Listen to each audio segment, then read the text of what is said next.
Prime Minister Nguyễn Tấn Dũng met with the business community in Hanoi. And Vietnam strives to restructure the fisheries sector.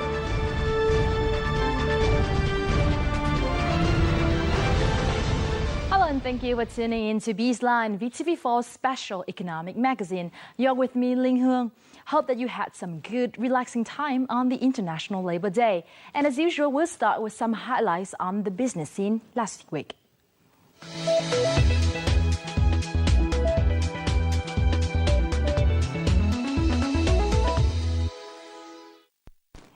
Prime Minister Nguyễn Tấn Dũng claimed at a conference with the business community in Hanoi on Monday that the government will do its utmost to help domestic companies thrive.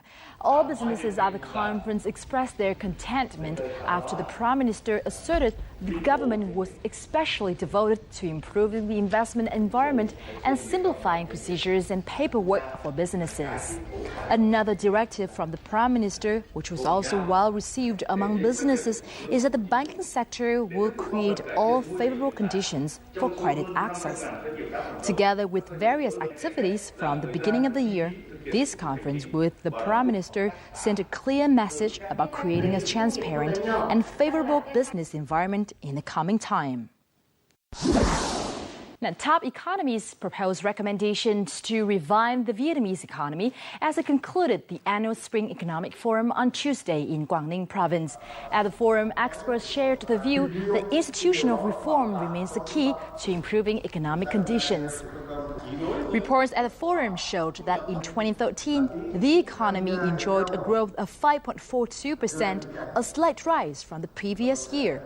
Inflation was maintained at its lowest level for several years. Also, on economic restructuring, many experts said that it's important to specify the tasks and capacities of public administrative agencies. Recommendations at this forum are expected to be used as a foundation for the National Assembly and the government to make policy decisions in 2014 and the following years.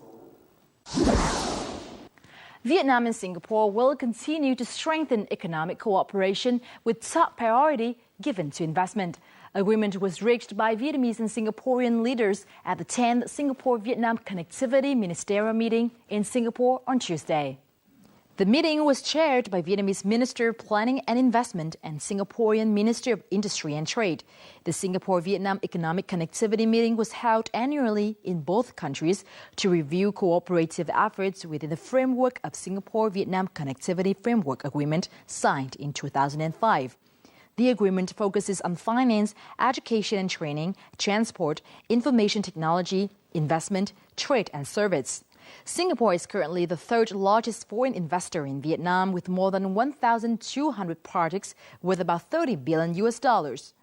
Besides 5 current industrial parks, Vietnam also suggested Singapore invest in 2 more industrial parks in Nghệ An and Kiên Giang provinces, especially Phu Quoc, to make the island a leading service and tourism hub in the region. Vietnam will slash the number of conditional business sectors and professions in order to open up more investment opportunities for foreign companies. Minister of Planning and Investment Bùi Quang Vinh recently told the National Assembly Standing Committee while drafting amendments to the laws on investment and enterprises. The Ministry of Planning and Investment will work with other relevant agencies to revise all existing 330 conditional business sectors and professions, and several dozen sectors banned from business and investment. The ministry expects this breakthrough to help Vietnam attract more investors, especially foreign companies. The 2 new laws will also make it much easier for investors and enterprises in terms of procedures. They remove many investment procedures, including the necessity for investment registration certificate for projects not banned or subject to any conditions. On Tuesday, Prime Minister Nguyễn Tấn Dũng has approved a plan proposed by the Ministry of Finance to impose 1-year price caps on children's dairy products. The decision was made after researchers reported that major firms had implemented price hikes in a pursuit of huge profits. Inspection by the Finance Ministry found no evidence of transfer pricing abuse, but unreasonably high spending on advertising that has added to price hikes. The new regulations require the companies to hold prices for 6 months and set a price ceiling for 12 months. Businesses now have to register their wholesale prices with the ministry and also list their expected retail prices. We've just reviewed several highlights from last week. And up next, we'll talk about Vietnam's fisheries industry in our crosstalk.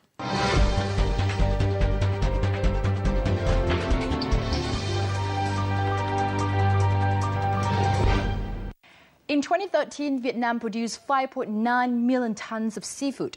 Its seafood export value reached $6.7 billion, up 57.7% from 2009. To date, they are available in more than 150 countries and territories worldwide. However, the sector has not fully tapped its potential. Experts point out that Vietnam's seafood sector is not developing sustainably and needs restructuring. In our crosstalk this week, let's find out what challenges are facing the industry and what efforts have been made to enhance added values of seafood. Our guest today is Mr. Flavio Cousin, Senior Program Manager for Aquaculture from the IDH, or the Sustainable Trade Initiatives.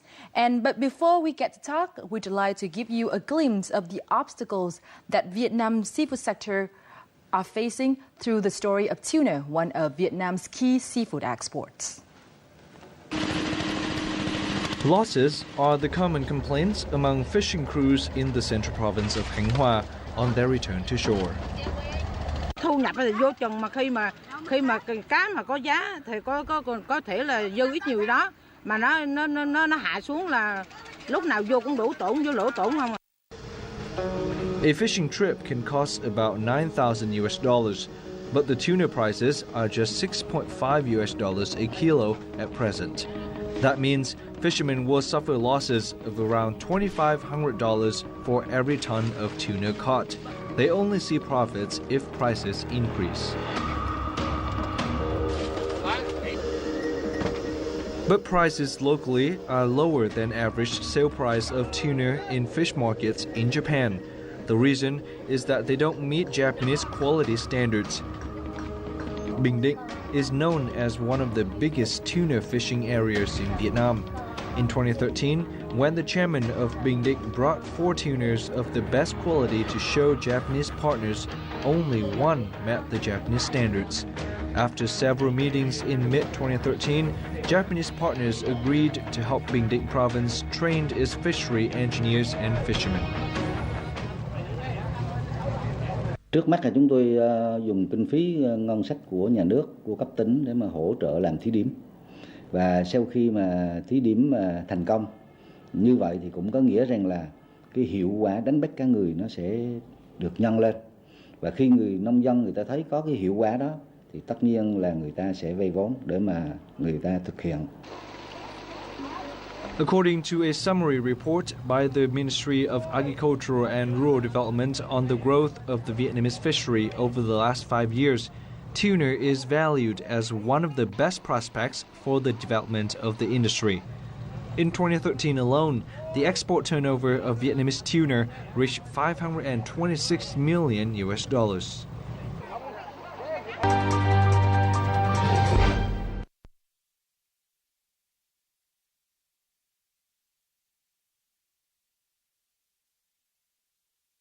Well, thank you very much for being here with us today. Thank you. A challenge to tuna export from Vietnam is the quality. Tell us why this is the case. Well, the quality for tuna is associated with the preserving from the time in which you fish the tuna to the time in which you bring it to the market. So you have to keep it at a very low temperature throughout the process.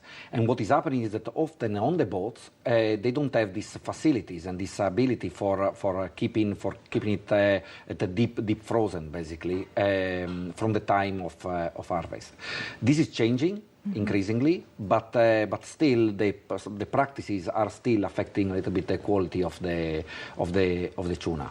And do other seafood products face the same problem? Well, there is capture fisheries and there is aquaculture. So when you have capture fisheries, one of the issues that you are fishing from the sea. Therefore, you have to preserve the product down to the market. In aquaculture, for example, you will not have that problem. So what are the main obstacles to Vietnam's aquaculture right now?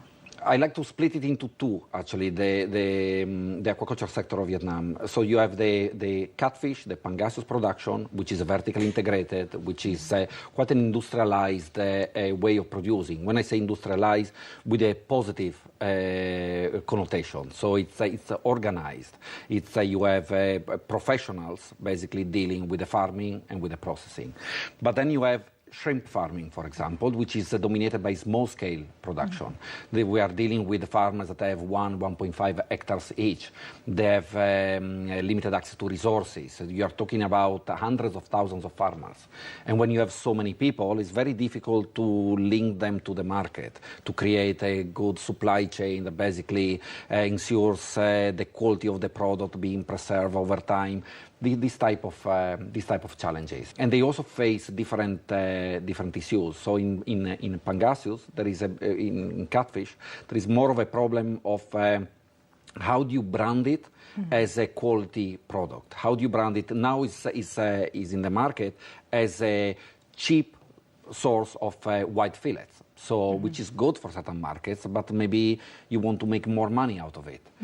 And well, with the shrimp, there are a lot of environmental concerns, and these are global concerns, but the consumer doesn't know about Vietnam versus, Bangladesh. They say, oh, I hear Vietnam, or I hear when you produce shrimp, you have to cut mangroves, and that's a bad thing. So the consumer are not very well informed about these details, and these are the challenges. What are the other export barriers to Vietnam's seafood? For example, if you want to sell to Europe or to the US or Japan, which are the critical markets, if you want, you need to comply to rather strict standards.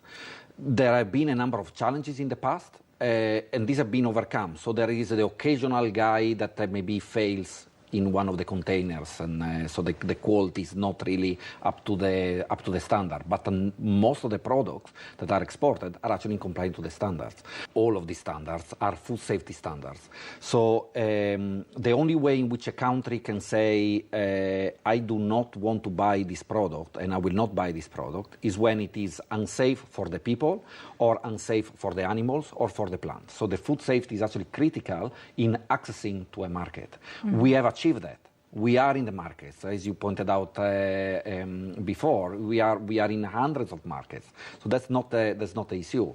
The issue is how do you position the Vietnamese products as a better product, you providing a better image for the product. Now, speaking of quality standards, tell us about the status quo of certifications in Vietnam's fishery sector. In Vietnam, you have seen a very rapid increase in certification for responsible aquaculture. A classical example is catfish, is pangasius. The first certificate was issued in September 2012. By the end of 2013, so 1.5 years, 1 year and 3 months and so on, more than 20% of the production of pangasius, not just the export, the production was certified Aquaculture Stewardship Council, ASC, which is basically the highest standard that you can have on environment and society. And that has been a unique increase, not only on aquaculture, on the seafood sector, but also in other agriculture sectors, and was due to the dynamicity of the sector, but also the commitment of the players. There was the Vietnam Association of Seafood Exporters and Producers, VASEP, the Vietnamese government, of course, with the Directorate of Fisheries, the Vietnam Fisheries Society, WWF, ourselves, SMV, a couple of organizations getting together to basically say how can we address the sustainability issue so that we can sell this product as a better product on the market. The restructuring plan will focus on 3 main Vietnamese seafood products: ocean tuna, farm-to-raised shrimps, and farm-to-raised pangasius, which total account for approximately 80% of seafood export value. What's your take on this? Very good. Actually, it's a very good selection. And the reason being is always, these are all export products. They are very important for the economy of the country, and it's always easier to restructure from that's my opinion at least, it's always easier to start restructuring from an export sector because you have more control on it. You have more control on the standards that he has to comply with. They generally are much better sectors in the way that they are producing and then supplying the market. So it's a good choice. And then I'm sure the ministry will not stop there. So this is just creating some good lessons that then can be applied also for the domestic market and the improvement of the sector as a whole. We've been talking about several challenges facing Vietnam's fishery sector. Despite these shortcomings, several farming households, businesses, and local authorities have been trying ways to increase the value of their seafood. Let's have a better idea about this in our next report. In the past, Huong used to raise shrimp exclusively on his 1-hectare farm. After several losses due to diseases, Huong decided to alter the production. He now cultivates a mix of fish, crabs, and shrimp on the same area. Since the switch, Huong said that the water quality has improved, while diseases have been curbed. Trước đây là bà con của chúng ta nuôi là cá tôm nuôi riêng, con tôm chất thải của con tôm thì không có mình cũng có con giang được nên chỉ nhập đáy là nước thải ra là bị ô nhiễm môi trường, tôm chết hàng loạt, rủi ro rất cao. Còn sau này là bà con đã nuôi là sen ghép cá và tôm là nuôi chung, chất thải của tôm ra thì có thể cũng cá ăn hoặc là cũng chất thải của cua thì cá ăn hoặc là tôm ăn nên cái đấy là rất sạch. The local farmers have also started to apply more technology in farming to deal with threats from diseases. The local authorities have ordered the rearrangement of fish traps in Tam Giang Lagoon, thus ensuring stable water inflows to the aquaculture farms. 7 năm nay thì chuyển đổi lại cái mô hình theo cái chủ trương của huyện, chuyển đổi sang cái đa dạng hóa vật nuôi, thì cái người dân thì không lại nhiều nhưng mà hàng năm ở cái mức 30-40 triệu trên một cái hectare thì cũng bảo đảm cho cái đời sống của bà con. While many aquaculture farmers in Thừa Thiên Huế are embracing sustainable practices through diversifying their seafood products, fish exporters in the Mekong Delta region are investing in modernizing their processing machineries. Automatic machines like this can work with higher capacity and accuracy than people. Hệ thống thiết bị máy móc thì dùng của châu Âu và Nhật Bản thì những máy móc thiết bị này rất là hiện đại và đáp ứng được yêu cầu tiên tiến nhất tới thời điểm hiện nay của tất cả các doanh nghiệp chế biến tôm. Minh Phu Seafood Corporation's achieved export revenues of $130 million in 2013, accounting for more than 50% of Hậu Giang province's export turnover. Learning from their success, many other fishery processing firms in the Mekong Delta region are following suit. Cái việc khó khăn của doanh nghiệp hiện nay là vốn, hầu hết là các doanh nghiệp nhỏ và vừa, cho nên là tiềm lực về tài chính của các doanh nghiệp để đầu tư cho cái đổi mới công nghệ đây là một vấn đề khó. The Mekong Delta region now has about 40,000 firms, and 90% of them are SMEs. Therefore, the sole efforts of some companies alone can't help the whole region increase its overall export value and competitiveness in the global market.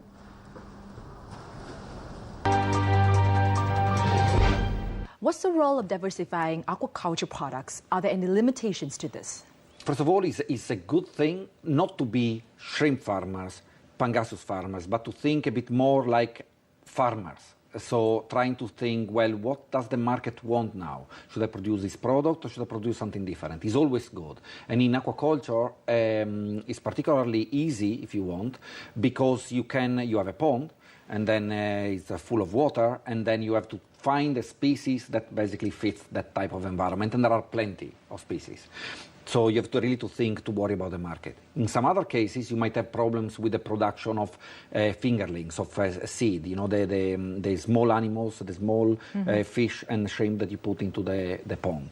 But it's good for farmers to keep that in mind, and it's also good for farmers to think not only at the export market, but also the domestic market.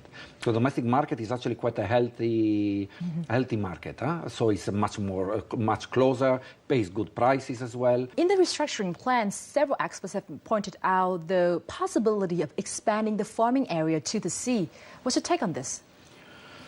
Well, it's happening already. There is already farming of sea fish like grouper or snapper, pompano, cobia and so on. There is lobster farming. For example, if you go to Canhua, Nha Trang, that area there is quite a lot of lobster farming. It's not that easy because it requires a lot of investment. So normally you do this using cages.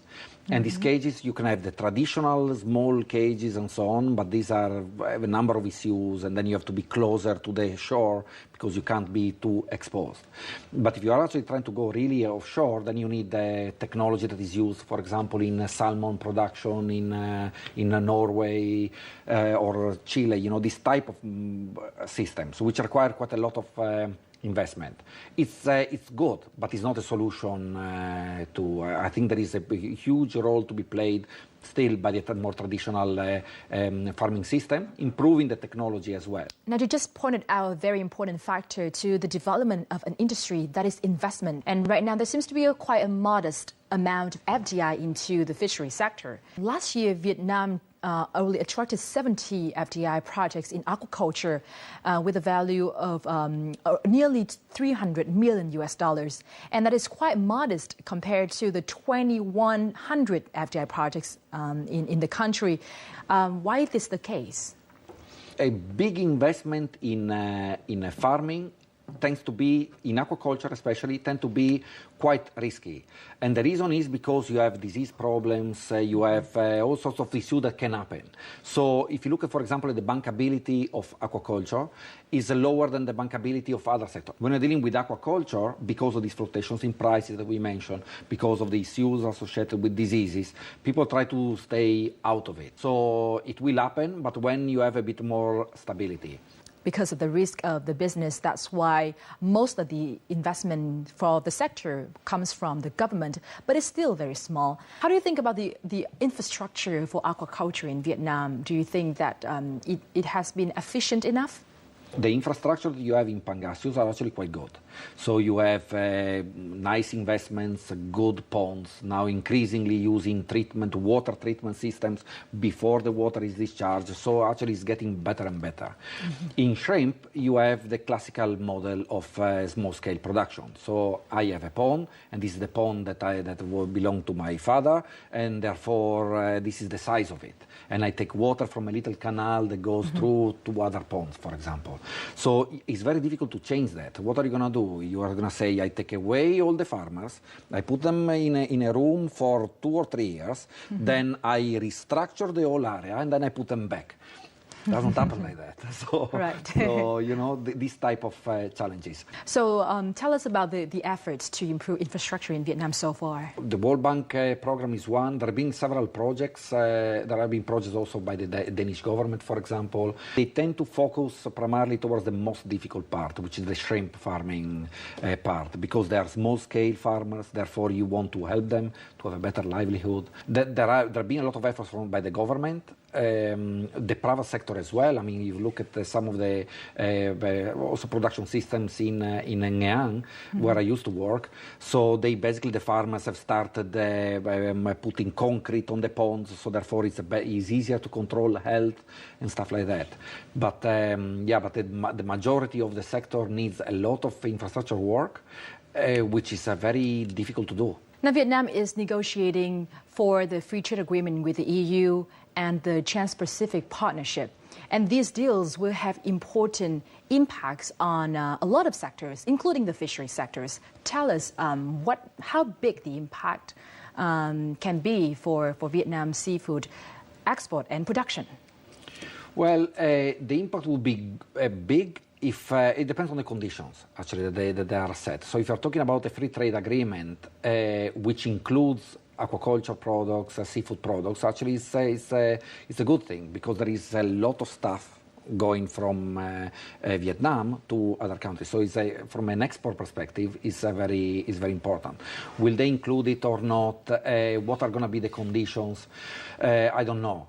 So would be a good thing for us, but there is going to be a balance somewhere. Also, if you look at the policy of, for example, the United States towards the importation of shrimp, but also catfish, you always have a bit of a it's a bit of a two faces, okay? So you have on one side that try to promote and try to help and so on. On the other side, they allow for a bit of a joke with the names of catfish. First, oh, you can't call it catfish because it's a different product. No, actually, you have to call it catfish so we can manage it through the USDA. All these type of things that are really obvious to everybody in the sector. There is a little bit of taking advantage of this thing, trying to simply to keep the product out, which is a disfavor to the consumer.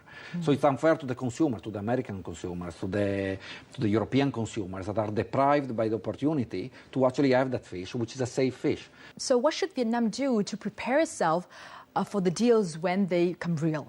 Doing what they are doing now, that is improving. So improving the production, improving the quality, improving the efficiency of the production. Because when this product will go, it's going to be a good thing for Vietnam to and also for the consumers that buy these products, because they're going to be better quality products arriving in the market with hopefully with lower prices as well because of these reduced tariffs. Well, thank you very much. It's a pleasure to have you with us today. Thank you very much. It's been a pleasure being here. Over the years, aquaculture has been ranked among Vietnam's top industries, having the fastest growth rate. In a strategy to boost the sea economy towards the year 2020, Vietnam has defined the task of developing aquaculture, exportation, and processing sector into one of the spearhead economies, so as by 2020, the sector will contribute 53 to 55% of the country's GDP and 55 to 60% of its total export value. In order to achieve such goals, the sector needs to address its different obstacles that Mr. Cosin and I have discussed at length today. We hope that you enjoy the show and gain some useful information about Vietnam's fishery sector. Thank you very much for watching. You can always contact us at bizline@vtv.vn or through our official website, vtv4.vn. From our team here in Hanoi, until next time.